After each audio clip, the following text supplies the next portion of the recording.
उत्तर प्रदेश के एक छोटे से शहर में नैना अपने पति और ससुराल वालों के साथ रहती थी। नैना एक आधुनिक विचारों वाली महिला थी, जिसके मन में ईश्वर के प्रति श्रद्धा तो थी, लेकिन कर्मकांड और सेवा के नियमों की गहराई का उसे कोई खास ज्ञान नहीं था। जन्माष्टमी का पावन पर्व आने वाला था। बाजार रंग बिरंगे खिलौनों से, मोर पंखों और भगवान के सुंदर सुंदर पोशाकों से सजे हुए थे। हर तरफ बस एक ही नारा था, हाथी घोड़ा पालकी जय कन्हैया लाल की। इस माहौल ने नैना जी के मन में एक दबी हुई इच्छा को जगा दिया। जन्माष्टमी से 2 दिन पहले नैना अपने पति के साथ बाजार गई थी। अचानक उनकी नज़र एक दुकान पर सजे हुए पीतल के लड्डू गोपाल जी के विग्रह पर पड़ी। उस विग्रह में एक अजीब सा आकर्षण था। उनकी बड़ी बड़ी आंखें जैसे नैना को ही देख रही थी। नैना वहीं ठिठक गई। नैना ने अपने पति का हाथ पकड़ते हुए कहा, सुनिए, मुझे ये लड्डू गोपाल चाहिए। हम इस बार अपने घर में भी कान्हा का जन्मोत्सव मनाएंगे। पति ने मुस्कुराते हुए कहा, तुम्हारी मर्जी, ले लो। नैना ने बिना कुछ सोचे समझे, बिना किसी नियमों को जाने उस सुंदर विग्रह को खरीद लिया।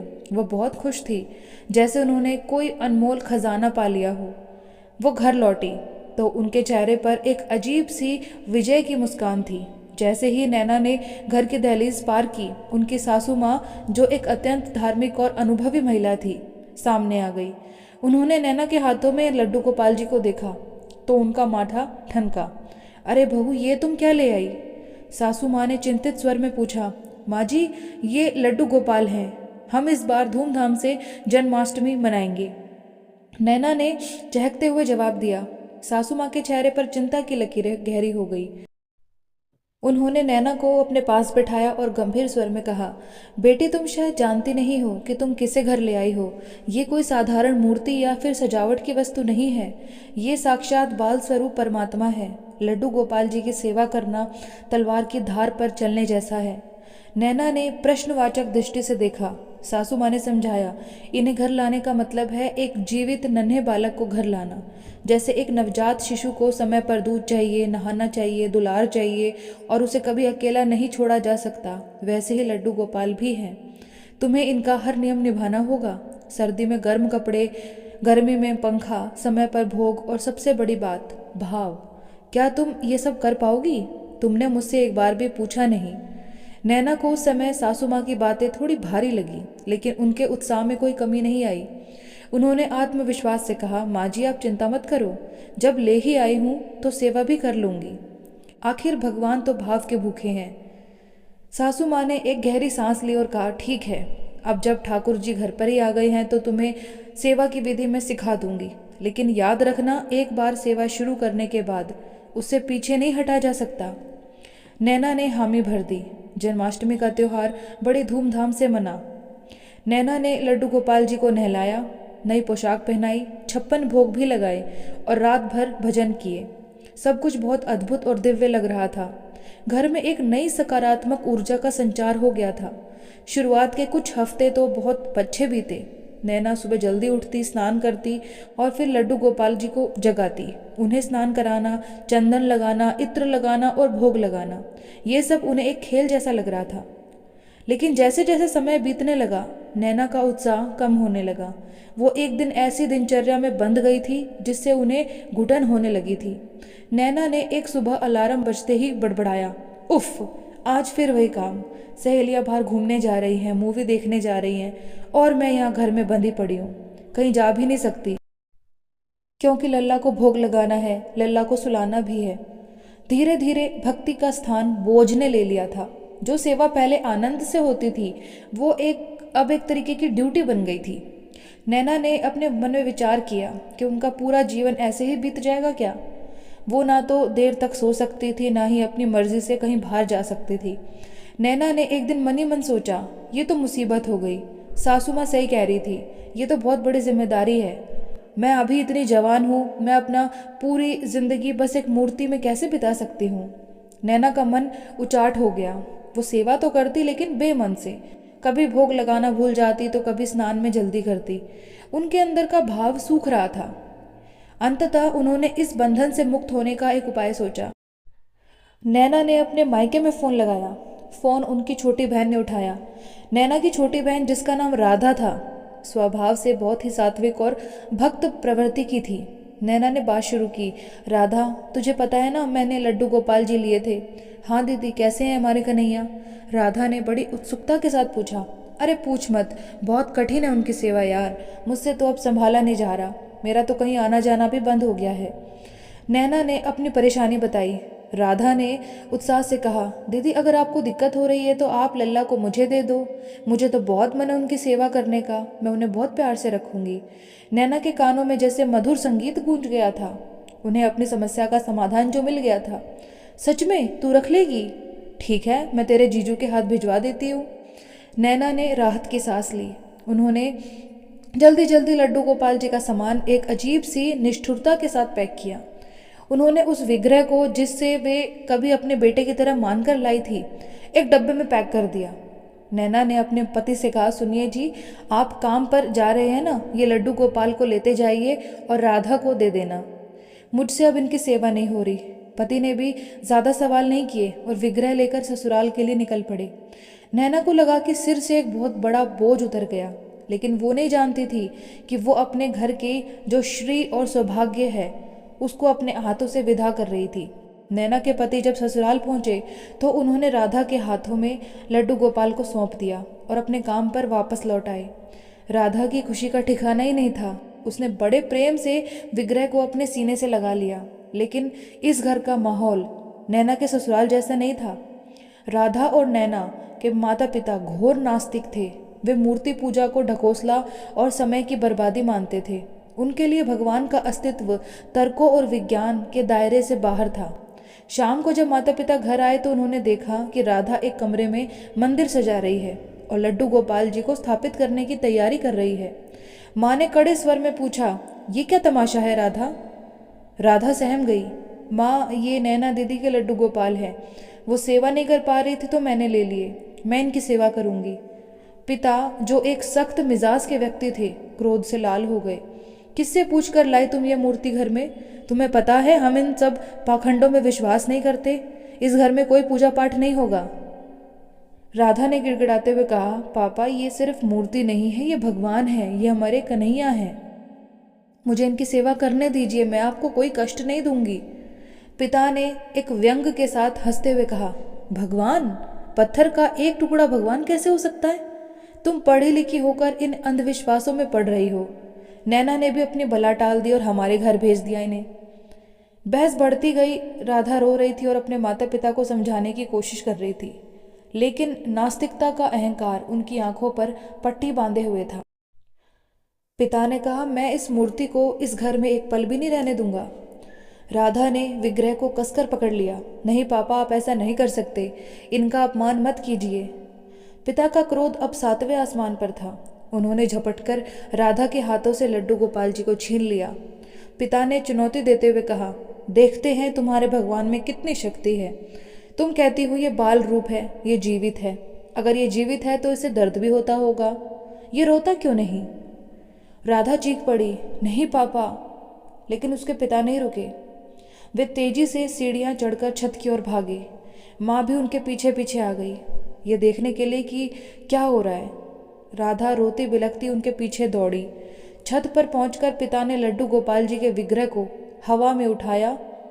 पिता ने आसमान की ओर देखकर चिल्लाते हुए कहा, अगर तुम भगवान हो तो अपने आप को बचाकर दिखाओ, अगर तुम बच्चे हो तो रोकर दिखाओ।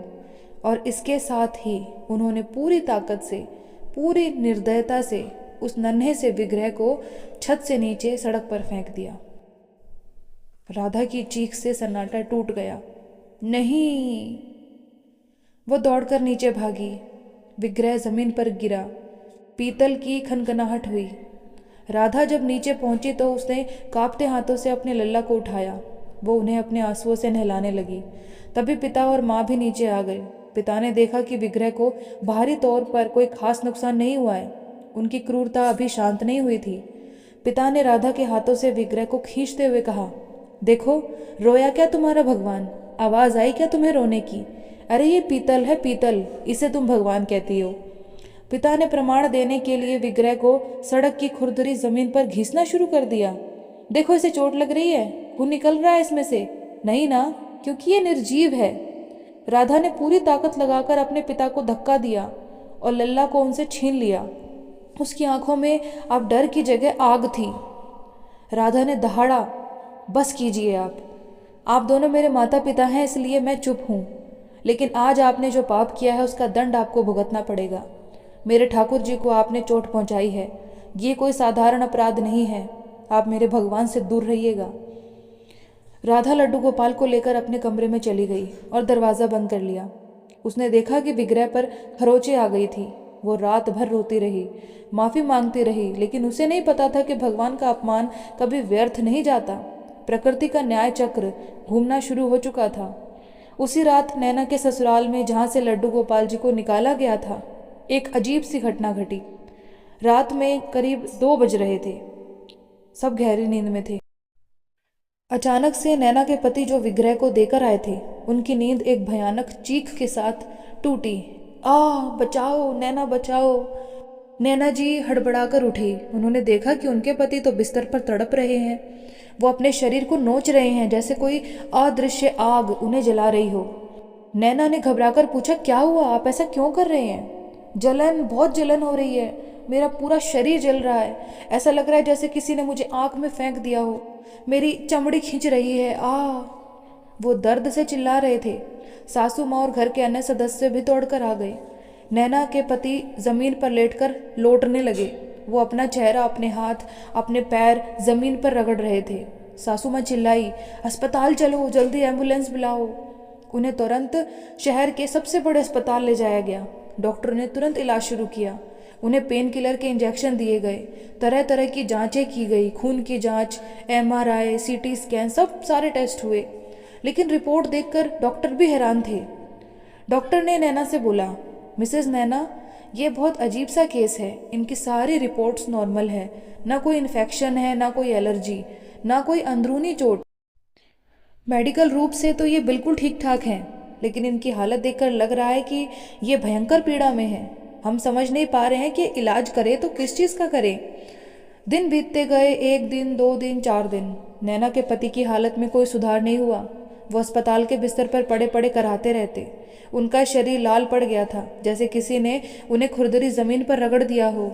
जलन इतनी ज़्यादा थी कि वो कपड़े भी बर्दाश्त नहीं कर पा रहे थे। नैना का रो रो कर बुरा हाल हुआ था। सासू माँ लगातार भगवान से प्रार्थना कर रही थी। 5वें दिन कुछ रिश्तेदारों का आना हुआ। उनमें से एक बुजुर्ग रिश्तेदार ने बातों बातों में पूछा, अरे नैना, तुम्हारे घर में तो लड्डू गोपाल जी आए थे ना, तुम तो अस्पताल में हो, तो उनकी सेवा कौन कर रहा है? ये प्रश्न सुनते ही नैना का चेहरा फीका पड़ गया। सासू माँ ने भी प्रश्नवाचक दृष्टि से नैना को देखा। नैना ने नज़रें झुका ली और दबी आवाज़ में कहा, माँ जी, वो मैंने लड्डू गोपाल जी को मायके भेज दिया था, राधा को दे दिया था। सासू माँ के पैरों तले ज़मीन खिसक गई। क्या? तुमने ठाकुर जी को घर से निकाल दिया और मुझे बताया तक नहीं? नैना रोने लगी। माँ जी, मुझसे सेवा नहीं हो रही थी, मुझे लगा राधा अच्छे से कर लेगी। तभी सासू माँ को जैसे सब कुछ समझ में आ गया। बेटा, किस दिन भेजा था तुमने उन्हें? जिस दिन इनकी तबीयत खराब हुई, उसी दिन शाम को ये देकर आए थे, नैना ने सुबकते हुए बताया। सासू माँ की आंखों में एक चमक और भय दोनों आ गए। उन्होंने कठोर स्वर में कहा, नैना, तुमने अनर्थ कर दिया और मेरे बेटे ने उस पाप में तेरा साथ दिया। ज़रूर वहाँ लड्डू गोपाल जी के साथ कुछ तो गलत हुआ है। भगवान का कोप ऐसे नहीं बरसता। मेरा बेटा यहाँ इसलिए तड़प रहा है क्योंकि वहाँ ठाकुर जी कष्ट में है। नैना सन्न रह गई।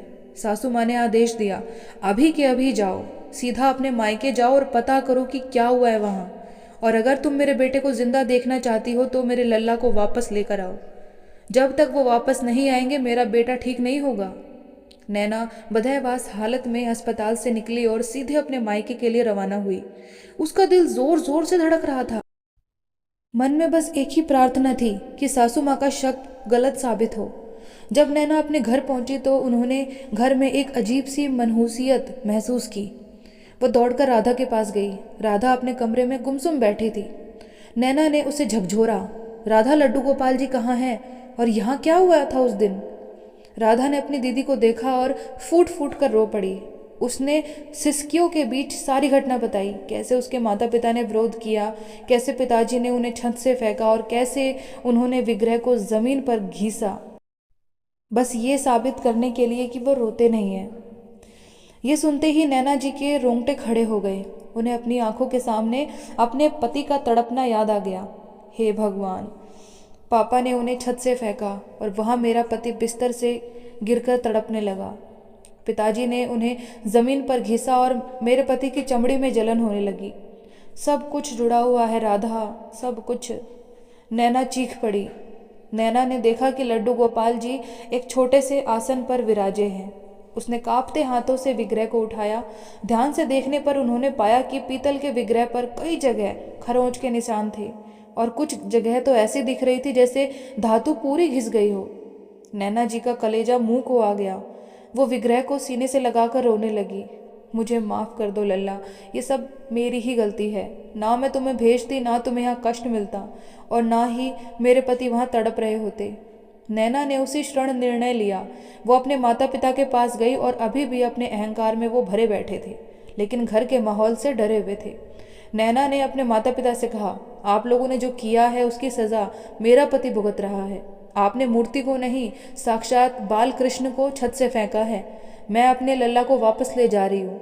नैना लड्डू गोपाल जी को लेकर वापस अपने घर लौटी। वो जब घर पहुंची तो सबसे पहले उन्होंने लड्डू गोपाल जी को पंचामृत से स्नान कराया। उनकी आंखों से आंसू नहीं रुक रहे थे। सासू माँ ने जब विग्रह की दशा देखी तो वो भी रो पड़ी। देखो बहू, सासू माँ ने विग्रह के एक हिस्से की ओर इशारा करते हुए कहा, यहाँ देखो ये निशान, ऐसा लग रहा है जैसे इसकी चमड़ी छिल गई है। नैना ने तुरंत चंदन घिसा। उन्होंने बहुत सारा चंदन का लेप तैयार किया, बड़े ही कोमल हाथों से, जैसे किसी घाव पर मरहम लगाया जाता है। नैना ने लड्डू गोपाल जी के पूरे शरीर पर चंदन का लेप लगाया। हे कान्हा, आपको बहुत दर्द हुआ है ना? हम दुष्ट हैं, हमें माफ़ कर दो। अब मैं आपको कभी भी नहीं छोड़ूंगी। नैना बुदबुदाती रही। उसने लल्ला को मखमल के बिस्तर पर लिटाया, पंखा झला और रात भर उनके पास बैठकर कीर्तन करती रही। उधर अस्पताल में एक चमत्कार हो रहा था। जैसे जैसे नैना लड्डू गोपाल जी के शरीर पर चंदन लगा रही थी और उन्हें शीतलता प्रदान कर रही थी, वैसे वैसे अस्पताल में उसके पति की जलन कम होने लगी थी। अगली सुबह जब डॉक्टर राउंड पर आए तो वे हैरान रह गए। नैना के पति जो कल तक दर्द में चिल्ला रहे थे, अब शांति से सो रहे थे। उनकी त्वचा की लालिमा अपने आप ही गायब हो गई थी। 2 दिन, मात्र 2 दिन नैना ने पूर्ण निष्ठा और पश्चाताप के साथ लड्डू गोपाल जी की सेवा की और उधर उनके पति पूरी तरीके से स्वस्थ होकर घर आ गए। डॉक्टर इसे मेडिकल साइंस का चमत्कार मान रहे थे, लेकिन नैना और उसकी सासू माँ जानती थी कि असली डॉक्टर कौन था। पति के घर लौटने पर माहौल भावुक था। जब उन्होंने सुना कि उनके साथ जो भी कुछ हुआ है वो लड्डू गोपाल जी के अपमान का फल था, तो वे सहर उठे। वे खुद चलकर मंदिर तक गए और विग्रह के सामने साष्टांग दंडवत किया। हे प्रभु, मुझे क्षमा करना। मैं अज्ञानी था जो आपको मात्र एक मूर्ति समझकर वहाँ छोड़ आया था, उन्होंने हाथ जोड़कर कहा। लेकिन कहानी का अंत अभी बाकी था। इस घटना की खबर नैना के मायके तक भी पहुंची थी। जब राधा ने अपने माता पिता को बताया कि कैसे दीदी की सेवा करते ही जीजू ठीक हो गए और कैसे जीजू का दर्द और लल्ला का अपमान आपसे जुड़ा हुआ था, तो उनके नास्तिक माता पिता का अहंकार चकनाचूर हो गया। नैना के पिता जो तर्क और विज्ञान की दुहाई देते थे, अंदर से हिल गए थे। उन्हें एहसास हुआ कि उस रात उन्होंने सिर्फ धातु के एक टुकड़े को नहीं फेंका था, बल्कि एक ऐसी शक्ति को चुनौती दी थी जो कण कण में व्याप्त है। वे नैना के घर आए।